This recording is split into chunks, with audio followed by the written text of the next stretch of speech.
Hello. Welcome to the Field of Streams, where every week I, your host Janine McRae, read a short piece of my writing to you so that you don't have to. They're short for the most part, so why not subscribe and get a little dose of me every week? Go on. It's minimum effort for maximum reward. Okay, today's episode. I've been thinking about the concept of the last bite club for quite a while. It relates to a particular style of eating that I think I adopted early on in my life as a way of leaving the table. I mentioned this in the episode, but as children, my brother and I were not allowed to leave the table until the plate was clean. You might call that the clean plate club, but that's not what this is about. It's about knowing that you have to eat everything on the plate, and so making a plan or having a strategy to ensure you end on a high note. Eat all the yuck first. It was just my way of surviving and leaving the table so I could watch Doctor Who or the goodies. In my adult life, I think it's morphed into how can I make that last mouthful the perfect last bite? Not just finishing on one single thing, but it also could be a combination of flavours. Like, what can you combine on that fork to make it the perfect last bite? Also, now that I'm an adult, I can eat my favourite thing last and get up from the table whenever I want and still have food on the plate. That's fine. I don't need to be part of the clean plate club anymore. But this episode is not about eating. Not really. It's about the first and last lines of books and all the lines in between, I guess, and about making every bite count in your consumption of literature. That's all I'm going to say to set up this one. So now, before I eat too much, sit back, relax, and allow me to read to you a piece of my writing called The Last Bite Club.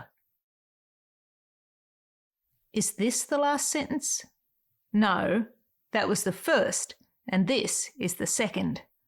Like lemmings emerging en masse from a faraway sphagnum bog, sentences follow each other to the cliff edge of your brain and hurl their bodies into the void. May I take your order? Order is important. We eat each sentence, first, and last, spitting punctuation bones into a bowl of understanding, or misunderstanding, depending on the day. Middle sentences patiently mediate between hot right out of the box openers and shut it down closers. Not an easy task when both think they are the star of perfect prose. I am the most delicious. No, I am the best bite. May I interest you in a tangent paragraph?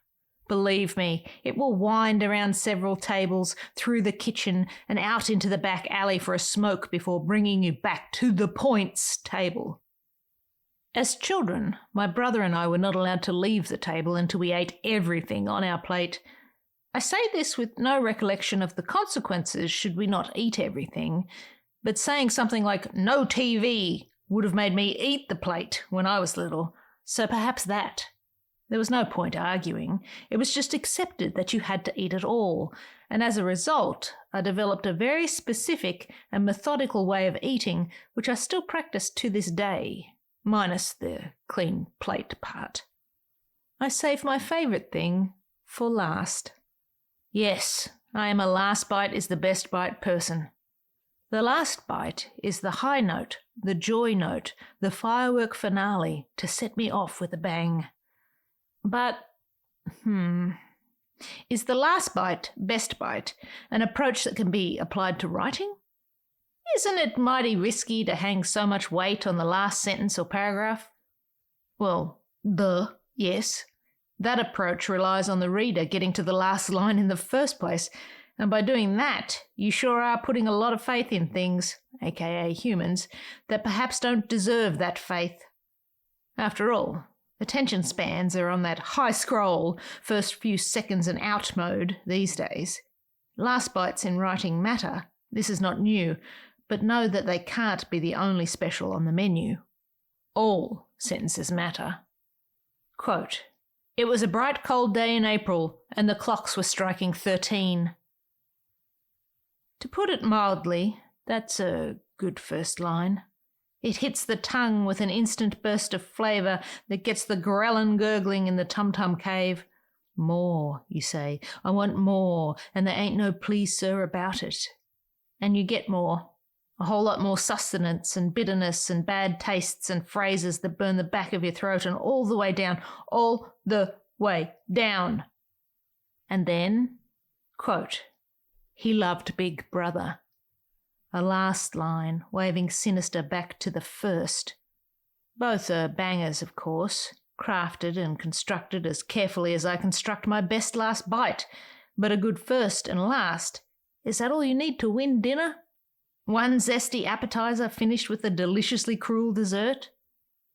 Luckily for us, Orwell was a master chef and hung those two tasty morsels together with his godlike gravy, and now I guess we live in his vision. But that's a story for another day. Point is, he wrote the whole meal using all the ingredients available to him in his kitchen. A multi-course feast with juicy paragraphs and endless rounds of delicious and decadent tastes to assuage our gluttonous leanings and stuff us to bursting. We gorge ourselves to the bring me a bucket precipice of it. He knows a good first or last line cannot exist without the peas and carrots of it, the grease in between. The best thing about books and stories is committing yourself to the dining experience, of knowing you're destined to eat everything on the plate, both pleasant and unpleasant, and digesting it all at a leisurely pace. Uncomfortable subjects that still taste divine, rich flavours and textures that course through the blood to stop a heart. Sweet, sour, salty, bitter, it doesn't matter. Reaction is the sheriff of Flavourtown, and you should consider yourself deputised. Was there a point to all this? Am I just trying to get to the last sentence so I can go and make coffee? Probably. But know that I'll keep on coming back to noodle in my test kitchen, taste testing as I go, and setting off smoke detectors with my burned-bottomed pans. I'll keep doing that until I've cooked something that's worth eating. Because it doesn't matter if you're asking someone to call you Ishmael or farewelling from your little droog. You've simply got to lay your table and serve a purpose. Taste, flavour, exposition, nutrition. Roast 'em all and cross your fingers that when someone gets to the last line, they are satisfied enough to close the chapter with a mighty burp. And this is my last sentence. And there you have it, today's episode.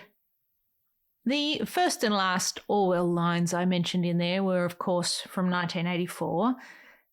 What else was there? Well, there's Call Me Ishmael, which is the first line from Moby Dick.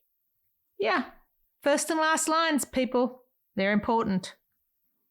Remember, I share these missives as a way of showing my creative process, and by doing that, perhaps inspire creative folk to get out there and make something of their own. If you enjoyed what you heard, follow the podcast so that you never miss an episode. And hey, if you like my writing, why not sign up for my newsletter at janinemccrae.substack.com. But until next we meet, I'll leave you with this. Love what you love, and I'll see you out there making stuff.